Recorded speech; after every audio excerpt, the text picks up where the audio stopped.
ladies and gentlemen, another more information. Now, I just want to say for you guys on YouTube, I mean, people on Twitch know, but for you guys on YouTube, I'm not trying to milk this DLC info by creating one video per thing.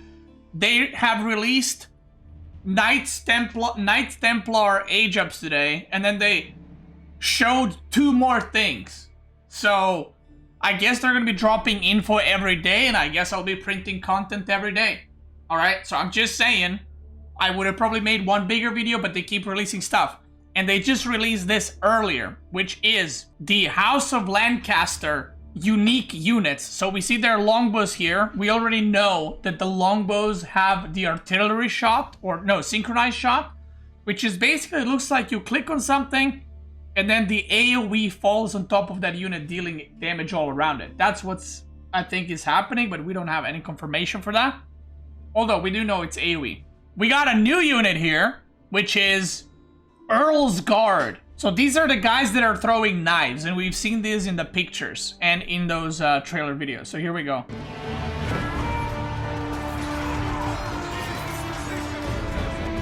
Did they throw... Okay, let's decipher that a little bit. Did they throw knives at the same target or no? No, they did not. Okay, so let's see the rest of it.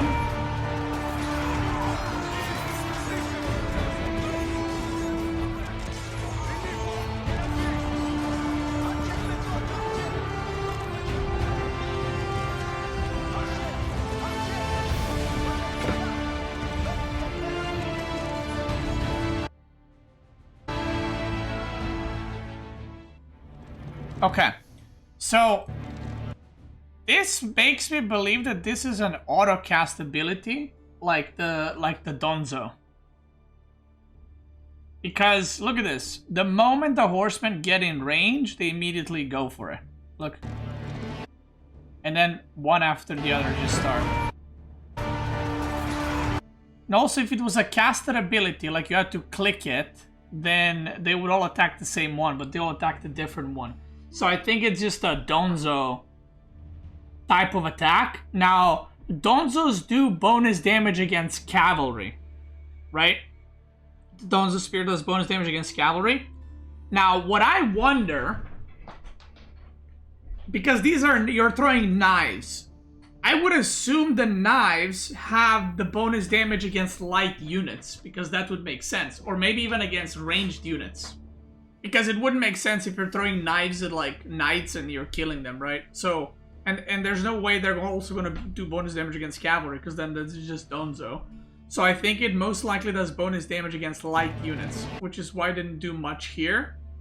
The Man-at-Arm itself is attacking with a different weapon, so it's not a standard Man-at-Arm, so it's probably going to have different stats and different bonus damage. Now, this Man-at-Arm might be like a Man-at-Arm that does bonus damage against cavalry, but not like crazy amounts. Maybe it does like bonus damage, like 2-3 bonus damage against cavalry or something like that. And then it's just a regular Man-at-Arm. I don't know. Obviously they're tanky. And this video, by the way, yeah, they mow down everything, but this is Man-at-Arm longbow versus 4 horses, spearmen, and archers. So obviously they're gonna win. So yeah. I like the animation, the way they hit. They're like really going for it.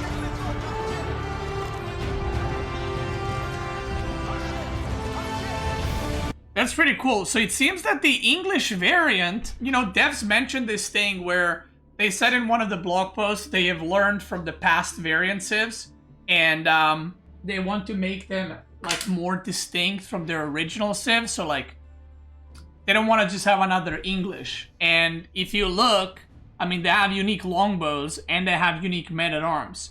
Now, if we compare that to the other variant civs, I guess other than OTD, you know, JD has the same units as French.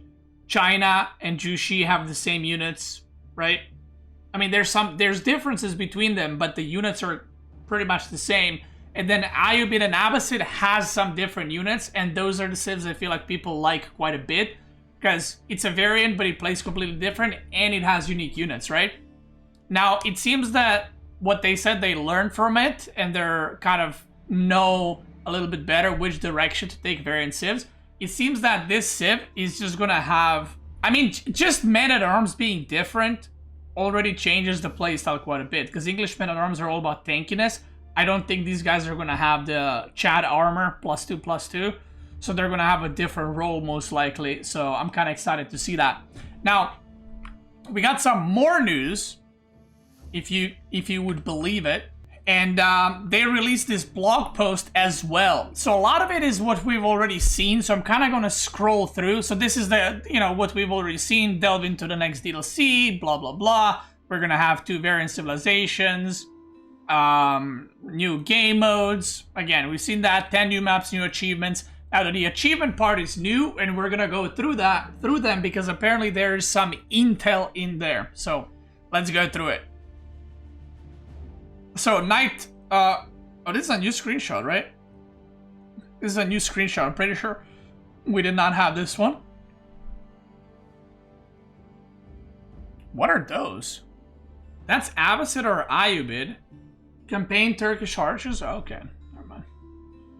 Okay, cool. Screenshot, not much to see there. Command the territories, yada yada. So again, we've seen all of this. Pre-order, 50% off.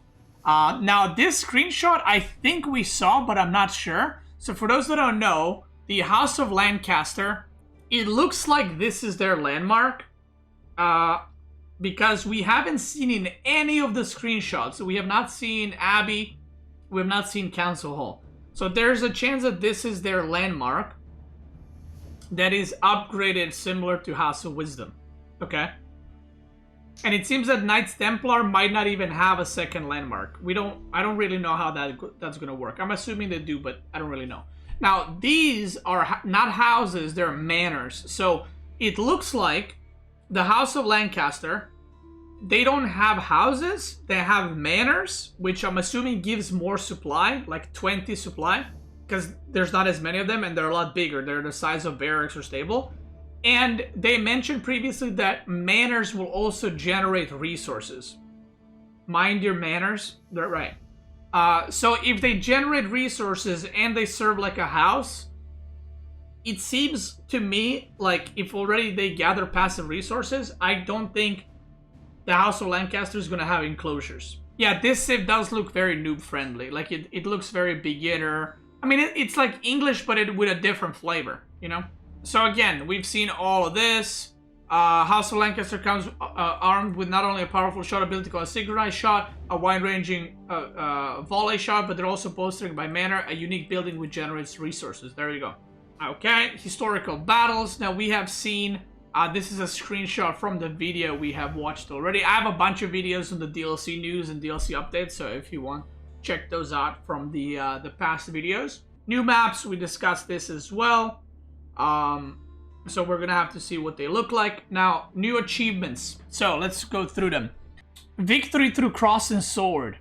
Win a multiplayer match or skirmish match with Knights Templar. Okay, journey to the Sacred Land as the Knight Templar. Have 50 pilgrims reach Sacred Site. And there it is. There it is. So, my suspicion was correct. There is a chance that Knights Templar do not have traders. I think they might not have traders. Instead, they have pilgrims going to sacred sites. And I think with this now in the achievement, we can kind of confirm that pilgrims are going from most likely fortress or town center to the sacred site, and then they're gathering gold and going back to your base, which is pretty big. So this is kind of a confirmation. Now, the reason I don't think this is, the reason I think they don't have traders is because I think the whole civ of Knights Templar is based on you escorting pilgrims to sacred sites and back, which is also apparently historically correct, so I'm pretty sure people are going to be loving that. Not escorting to the sacred sites, but you know what I mean. It would make sense if they don't have traders, and this is their traders, basically, controlling sacred sites. Now, what's interesting about this is it seems like the whole civ will be based on that, when I say based on that, is like, you know how Delhi's whole point is to capture sacred sites and hold them? The whole point of Knights Templar, I think, is going to be if you can secure sacred sites, but not capture them, just secure them and escort your pilgrims. Now, I'll be honest, if that's the main civ thing, that's gonna be very hard to defend, okay? That's gonna be very hard to defend. Unless fortresses are super cheap and you can make a lot of them. You know how hard it is to defend trade, right? At the high level, defending trade is very difficult. Like, nobody goes for a feudal trade. If you can do pilgrims in feudal, you're gonna have a very hard time controlling that, right? And you're gonna be fighting against cities that can mass units with a really good economy. So I feel like Knights Templar, now that we have this, it's probably going to be a civilization that's going to be very reliant on gold. Like, that's their big thing. Because we've also seen in the age-up mechanics, we've also seen, like, bonus on your civilian units, which in this case is pilgrims. Passive healing, we've seen your pilgrims give you 30% more gold age-up. And if that's what the civ is, like, kind of focused on, I guess you're gonna have to play it out on the map, which, by the way, I think is great for the game. I would much rather have them add a civ that, like, wants to go out on the map rather than civ that just camps in their base. Now, there's gonna be some really cool stuff with this civ. Is like, you can play Delhi and Knights Templar, and then Delhi secures the sacred sites, builds a gate, right? And then Knights Templar can send pilgrims to the sacred sites. So you can go, like, it's basically like double Delhi, but it's different civs, right? That's cool. That's cool. We'll see how that goes. Castle Crasher, destroy an enemy building with the Trebuchet emplacement. Now, this is what I was mentioning when we saw the trebuchet on the fortress. I think the whole point of that is to get a trebuchet emplacement so you can snipe enemy buildings with it. So having, like, keep battles against Knights Templar is going to be very bad for the enemy civ, because whenever they put a keep on gold, you can just make a fortress, upgrade the trebuchet emplacement, and then just, you know, destroy it slowly. Tis but a scratch. Heal allied units by 500 health with the Hospitalier Knight. Wait, these guys are healers? So this is, I had a different idea for this. I thought that these guys have passive healing. So for those that don't know, if you age, these are feudal age ups, right? If you age up with the Hospitaliers, or whatever the fuck they're called, I thought they have passive healing. But it turns out they heal. And they're knights, so they're like man-at-arm healers? Yeah, it might be I mean, we don't know, right? It might be an activated ability. It might also be AoE ability that ticks for like 1 health per second, which other civs already have. So we don't know. Feeding the rich. Generate 2,000 gold with the pilgrim loan at the market. I know what this is. I'm gonna go wild with this. You know what I think this is? You put in like 1,500 gold, and after 5 minutes you get 2,000 gold. I think that's what it is. It's like Guildhall. Because with the pilgrim loan, it doesn't sound like it's an upgrade. I don't think it's so, at least. But I don't think you're loaning from the market. I think you are giving the loan. Because it says generate 2,000 gold. Which means you need to make the gold, right? Could be the opposite, you pay back with interest. Well, how would this achievement make sense? If you're the one that's loaning the gold, how would you generate the gold? You don't generate the gold and you lose the gold. I guess we'll see. By the way, I've seen this mentioned. Maybe the Knights Templar will have faith or like 5th resource, something like that. Who knows? I doubt, but maybe. New achievements for the House of Lancaster. The red rose flourishes. Win a skirmish match. Okay, whatever. Blot out the sun. as the House of Lancaster hit 500 times using the yeoman synchronized shot. You know what? I'm just gonna say it straight away. I'm just gonna call this the money shot. Because think about it. You got like 20 of them, and it's an AoE ability, and you cast it and you kill like 30 units. That's a money shot right there, brother. You know what I mean? I'm just saying. Hit 500 times. I'm assuming this is like per arrow that drops. Because otherwise activating this 500 times would be crazy. My house is richer than yours. Generate 4,000 gold. Ah, with matters! Okay, well that's a confirmation that they generate gold. Wait. They have to cost gold. Yeah, in one match. Yeah, I see it. Yeah. Ooh, what are we thinking? How much gold per minute can this be? I'm thinking that manor has to cost like 150 wood, 50 gold. Or 150 wood, 100 gold, something like that, right? It would make no sense if it costed only wood. That would be way too broken. Because you can just open like with 5 manors in Dark Age. I think the way they're gonna work, is they start with 200 wood, 100 gold. And then you build the first manor and you spend 150 wood, 100 gold. That kind of makes sense to me. Lead the charge. Empower at least 30 units with all 4 lords of...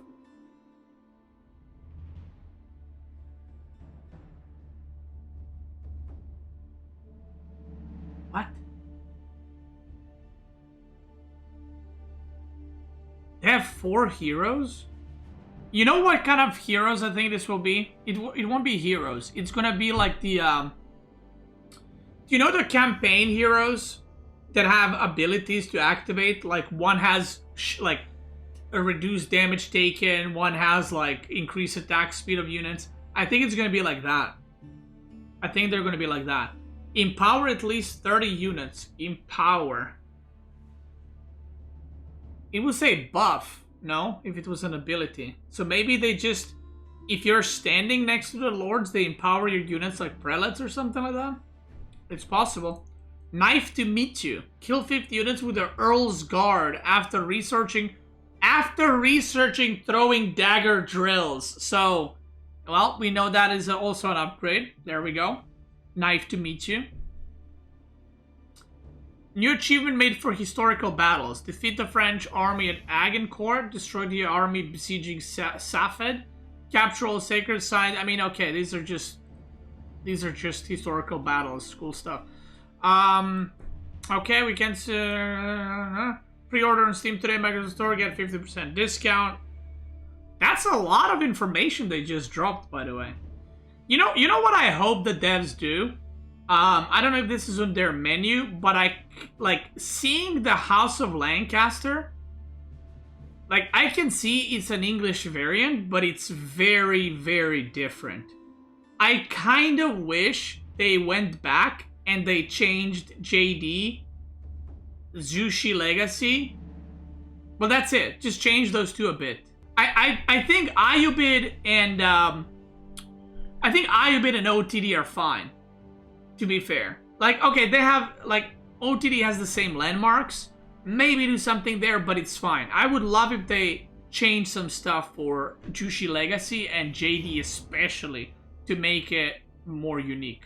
Because I think this is a way for a variant civ to come out where I think people will be happy with it. Well, actually, you know, there's those people that are never going to be happy about anything, you know?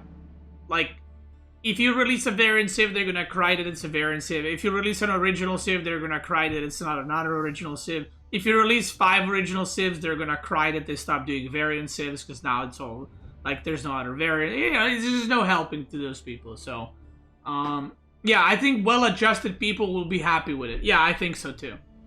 And again, guys, I have no info, so don't quote me on this. But I am assuming that the next DLC that comes out will actually have original civs, like original civs, because it's going to be anniversary of AoE 4, right? So I'm only assuming that, but it would make sense.